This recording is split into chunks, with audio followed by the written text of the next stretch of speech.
Demons in my head and they won't go. Spirits in my head and they won't.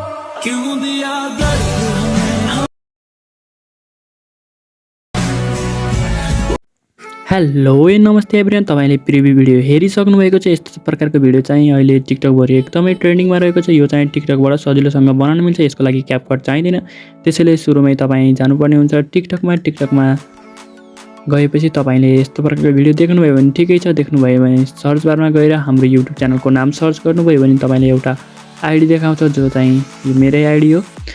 Technical चासो भनेर तपाईले search गर्नुस् अनि तपाईलाई यो आइडी देखाउँछ।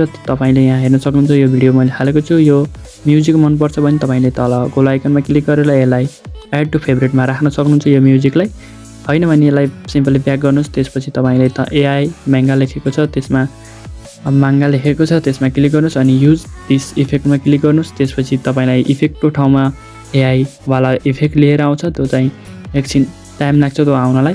त्यो आइसकेपछि तपाईलाई त्यहाँ तपाईले त इफेक्टमा क्लिक गर्नुभयो भने माथि प्लसको आइकन देख्न सक्नुहुन्छ। त्यसमा क्लिक गर्नुभयो भने तपाईले आफ्नो फोटो लगाउन सक्नुहुन्छ। आफ्नो फोटो एउटा फोटो जुन मन पर्छ त्यही फोटो सिलेक्ट गर्नुस्। त्यसपछि तपाईले त्यहाँ ट्याप गर्नुपर्ने हुन्छ। त्यहाँ देखाइरहेको छ, त्यसमा ट्याप गर्नुभयो भने तपाईले आफ्नो फोटोको कस्तो बन्छ भनेर देखाउँछ। तपाईको एउटै फोटोलाई पनि फरक देखाउँछ। तपाईले अर्कोचोटि गर्नुभयो भने फरक त्यस्तो देखाउँछ। अनि तपाईले तल रातो देख्न सक्नुहुन्छ बटन, त्यसमा क्लिक गर्नुभयो भने तपाईको रेकर्ड हुन्छ। त्यसमा क्लिक गर्नुस् अनि तपाईको सिम्पली रेकर्ड भइरहन्छ। तपाईलाई जति चाहिन्छ, जति सेकेन्डको तपाईलाई चाहिन्छ त्यतिको ठ्याक्क रेकर्ड भएपछि तपाईले उता रेडमा टिक लगाएको छ, त्यसमा क्लिक गर्नुभयो भने तपाईको ट्याक्क त्यो सेभ हुन्छ। तपाईले जति चाहिन्छ त्यतिमा गरेर छोडिदिनु भयो भने तपाईको सेभ हुन्छ। अनि तपाईले अब चाहिँ अघिको गीत लगाउन सक्नुहुन्छ। नत्र भने तपाईले माथि म्युजिकमा क्लिक गरेर तपाईले फेभरेटमा राखेको जुनसुकै गीत पनि लगाउन सक्नुहुन्छ र अनि पोस्ट गर्न सक्नुहुन्छ।